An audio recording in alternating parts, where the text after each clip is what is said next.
Ladies and gentlemen, please welcome to the stage Alan Rickman.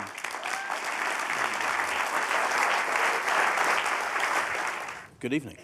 Hello. As the title would suggest, this evening is about your film career. So was there a film you particularly liked and kind of inspired you and you thought, well, yeah, I could get into that kind of world? You have to remember what kind of films were knocking around when I was a child. I remember the school cinema club was full of things like the Titfield Thunderbolt. And then things changed a lot when I went to art school. Mm. And suddenly you discover there's this person called Antonioni who can make a film where there's a scene with a piece of paper blowing down the street. Then you start to wake up a bit and things change. I don't know that I thought this would be part of my life. To be perfectly honest, having a film career at all is a bit of a surprise. You kind of started out with graphic design and typography and all of that, didn't you? Mm-hmm. That was your first professional. So how did the move into acting come about? I went to a school that had a very strong drama tradition, and so there was a lot of theatre going on, and I still acted while I was at art school. You can see how the dots join up a bit, and you see that the art school part of me gets put together with the drama school part of me and the theatre part of me, and then somewhere in there you find that there's this desire and this sort of somewhat trained desire to direct. You acted on the stage, you got into television, then Les Liaisons Dangereuses became a huge hit in the West End on Broadway on stage. Was that the key to getting you the role in Die Hard, your first film? Totally. I figured, or somebody told me, you've got about 2 weeks of people's attention. We'd finished 6 months in New York, and I didn't know how any of this happened. I didn't know anything about LA. I didn't really know anything about the film business. I went to meet some casting directors. I went to meet some producers, and I think it was 2 days after I got there, I was offered Die Hard. Never made a film before, but I was extremely cheap. Did you know what you're getting yourself into when you took that role? I read it and I said, what the hell is this? I'm not doing an action movie. And agents and people said, Alan, you don't understand, this doesn't happen. You've only been in LA 2 days and you've been asked to do this film. Okay, but I suppose ignorance was bliss in a way. It reminds me of the discussions that went on, which must have been out of me being stupid, because I was being fitted for all this terrorist gear. I said, why would I be wearing this when I've got all these huge hulks who are going to do all the dirty work? So I was just thinking, if I was wearing a suit and not all of this terrorist gear, then maybe there could be a scene where I put on an American accent and he thinks I'm one of the hostages. I kind of got the Joel Silver, get the hell out of here, you'll wear what you're told. And then I came back and they handed me the new script.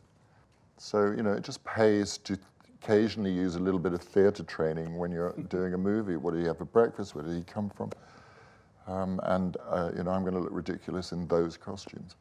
I mean, there is a lot of action involved, and you get involved in a lot of the action. Was that something that came to you easily? If you look carefully at any of the scenes with the guns, you'll see me blinking. You can't stop yourself.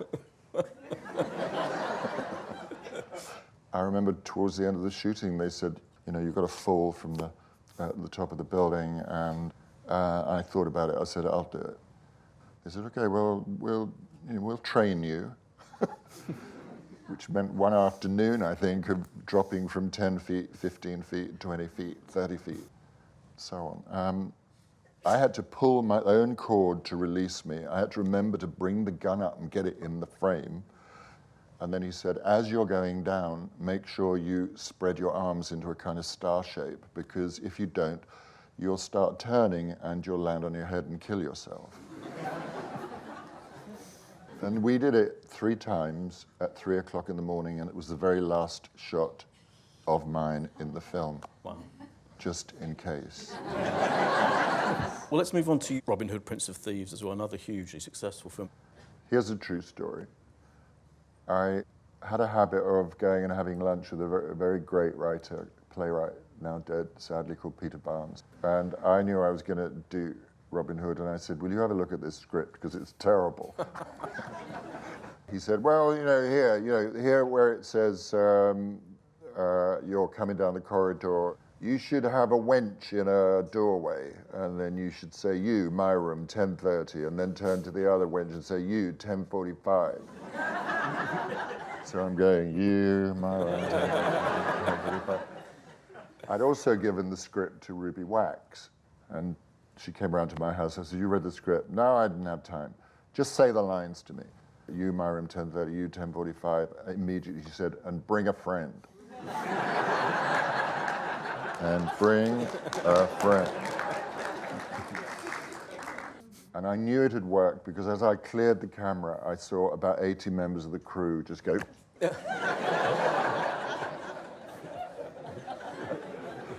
And then occasionally, Mary Elizabeth Mastrantonio, who was being sort of seriously made Marion, she'd come over to do one of the scenes with us, and she'd say, I want to be in his film. You could have done an endless series of huge, big Hollywood films, but did you just want to do other stuff and that whatever came along appealed to you? Well, theatre was also always in there. I think somewhere around that time I was also rehearsing Hamlet. I like the risk factor in work. I like feeling a bit unsafe. And theatre, of course, is deadly. And did Truly, Madly, Deeply feel like a kind of gamble, a risk? That was, I suppose, what comes around goes around in a way. Juliet Stevenson and I had done a lot of work in the theatre together. When you read that script, do you know how special it's going to be, or does that all happen afterwards? You know, you say everybody fell in love with that film. I wouldn't say the critics did. Oh, really? Okay. And I wouldn't say, I think it was even on Room 101 once. And I think it went down. I read an interview recently in Empire where where they asked you whether any particular role was close to you, your personality. And Sense and Sensibility came up, this character who's kind of very dignified and calm. I don't think that was the reason. That's one of the reasons. Yes, I'm so dignified. No. Emma Thompson's script and Ang Lee directing. A lot of people thought he's going to direct Jane Austen, but I'd seen Eat, Drink, Man, Woman, and you just thought, well, this is an inspired choice, really, because he's visually so wonderful. Added to which, Emma had written an absolutely wonderful script. You know, you kind of had to interpret what Ang was saying quite a lot of the time. My one was, Alan, be more subtle, do more.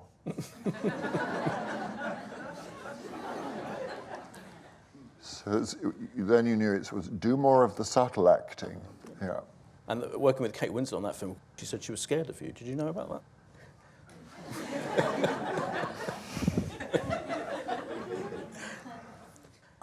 I'd have to have words with her. I mean, really.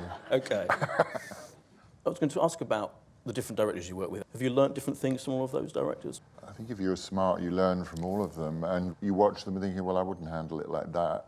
So you learn from that as much as going, well, I'm stealing that. That's the joy of filmmaking. We should mention the Harry Potter films. Did you know at the start what direction that character was going? People think I knew a lot, and I didn't. When I was asked to do it, there were only 3 books written. And so, by and large, I was learning with the readers. Every time there was a new book, basically, I was just going, oh, I'm still in it. Right. Did it feel like a kind of mad situation? It was a very changing thing, of course, as it would be over 10 years. Apart from anything else, 3 leading actors start out at 12 years old and then they're 22. Meanwhile, CGI is growing up along with you. So at the beginning of it all, we used to go off on location. Forget that by the end of it. You know, we were in a pile of old grass at the back of Leavesden Studios with a big football stadium of lights. And I will never forget, on the last film at 3 o'clock in the morning, Michael Gambon staggering up this piece of old grass, looking at me and saying, am I dead in this scene?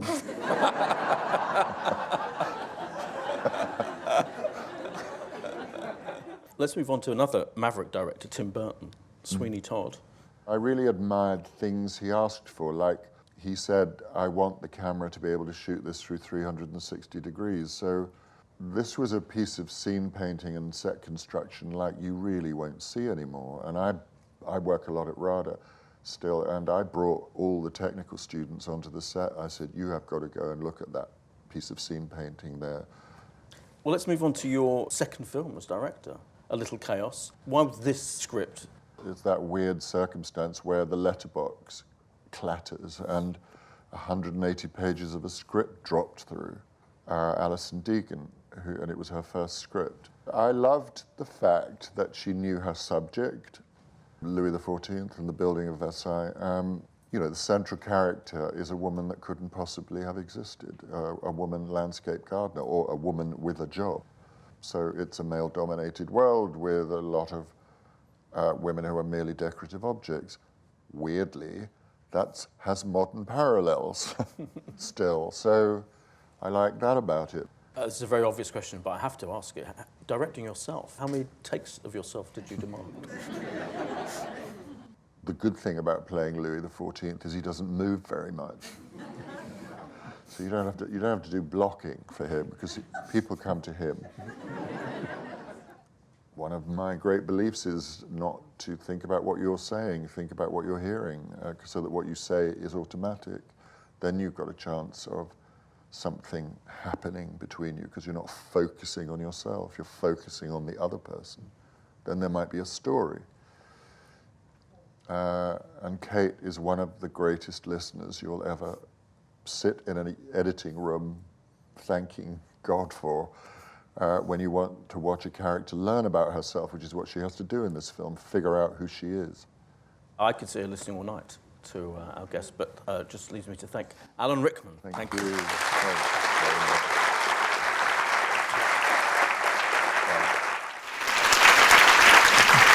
What's interesting to me about performing that now is at the time I was doing that out of a kind of self-hating middle-class thing, and now I'm terribly interested in Marjorie. And also there's that synthesis of comedy and politics that you were talking about, because it's very clear in that when you hear it. We've been reading a lot in the papers recently about how hard it is to become an actor. Do you feel that it's tougher for young actors starting out today? Oh yeah, much tougher. There's no reps for a start, that's all gone really. And that's where most of my generation of actors started.